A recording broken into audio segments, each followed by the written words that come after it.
Dans cette vidéo, je vais vous montrer comment faire vous-même votre projet de transition. Donc les Algériens sortent en masse dans la rue pour exprimer leur ras-le-bol du pouvoir en place et pour réclamer leur pouvoir complet, le fameux Tnahaouga. En face, il y a l'état-major de l'armée avec Gaïd Salah. Et il va avant tout préserver la discipline et la cohésion de ses troupes. Parce que l'Algérie, c'est une très grande armée et ça a plus de 130 000 soldats qui ont chacun leurs propres opinions et leurs propres intérêts.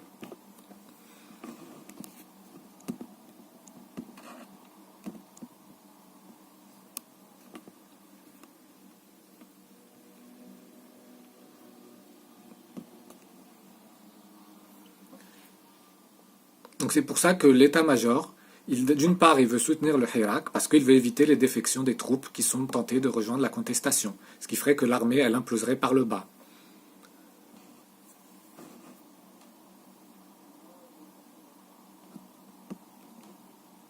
Et d'autre part, l'état-major voudrait quand même maintenir la façade des institutions légales, c'est-à-dire le gouvernement, le processus électoral, la constitution, parce que si cette façade elle s'effondre, eh ben, il y aura des luttes internes à l'intérieur de l'armée qui fera qu'il y aura des coups d'État, il y aura des opportunistes, etc., qui voudront ensuite instrumentaliser le Hirak et qui feront comme ça imploser l'armée par le haut. C'est-à-dire qu'il y aura des officiers qui profiteront.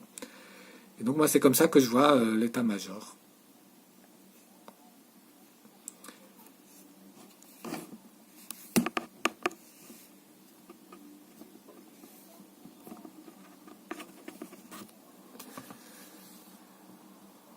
Et donc dans ce contexte, beaucoup d'Algériens ont des idées pour mettre tout le monde d'accord sur un projet de transition commun.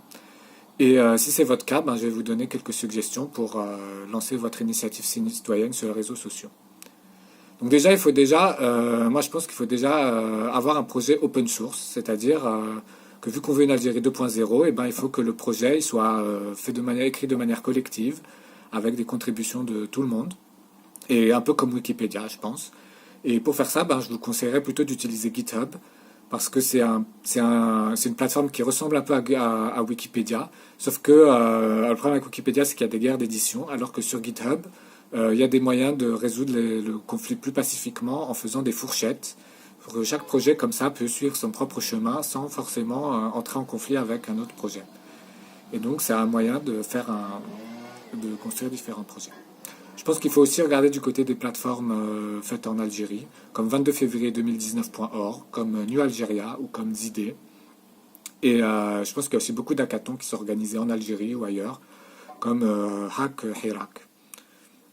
Donc ensuite, bien sûr, il ne suffit pas d'avoir un bon projet, il faut aussi le partager et le faire connaître. Ça, c'est le plus important. Et ça, pour faire ça, il faut avoir une stratégie marketing. C'est-à-dire que vous devez combiner les médias sociaux et l'activisme de terrain.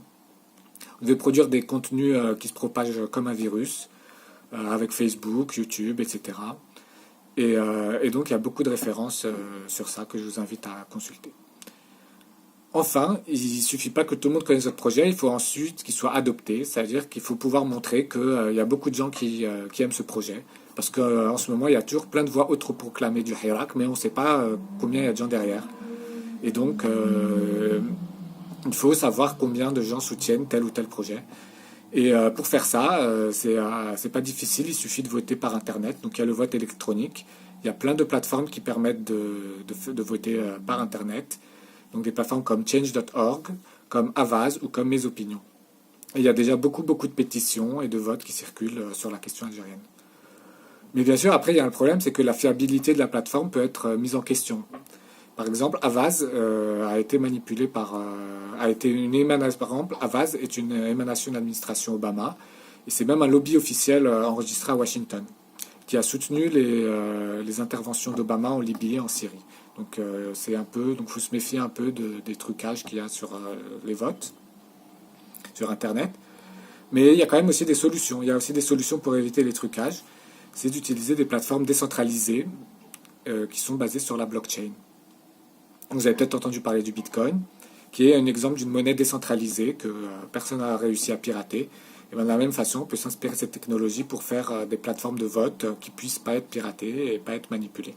Donc il y en a plein de plateformes comme ça, comme Follow My Vote, comme Democracy Earth. Et c'est pas du tout de la science-fiction parce que le vote par ce Bitcoin politique, il est déjà en préparation au Brésil, afin de permettre à chaque citoyen brésilien, même dans les régions comme l'Amazonie, etc., de pouvoir signer des pétitions officielles. Et je pense que l'Algérie, vu qu'elle a aussi beaucoup de régions isolées comme le Brésil, eh ben, elle a aussi intérêt à adopter ces votes par Internet. Dernier point, je pense qu'il faut qu'une plateforme elle puisse comptabiliser les votes d'opposition. Parce qu'il ne suffit pas d'avoir un projet populaire, il faut aussi qu'il n'ait pas trop d'ennemis. Parce que dans une phase sensible comme en ce moment en Algérie, eh ben, il y a beaucoup de complots un peu partout. Et il faut éviter que votre projet soit l'objet de complots et que les gens cherchent à le détruire, etc. Et donc je pense que c'est pour ça qu'il faut, pour pouvoir préparer ça, il faut aussi pouvoir compter les votes négatifs. Donc voilà, donc je pense que vous avez tout ce qu'il vous faut pour lancer votre projet collectif. Et n'hésitez pas à écrire des réponses et à le partager.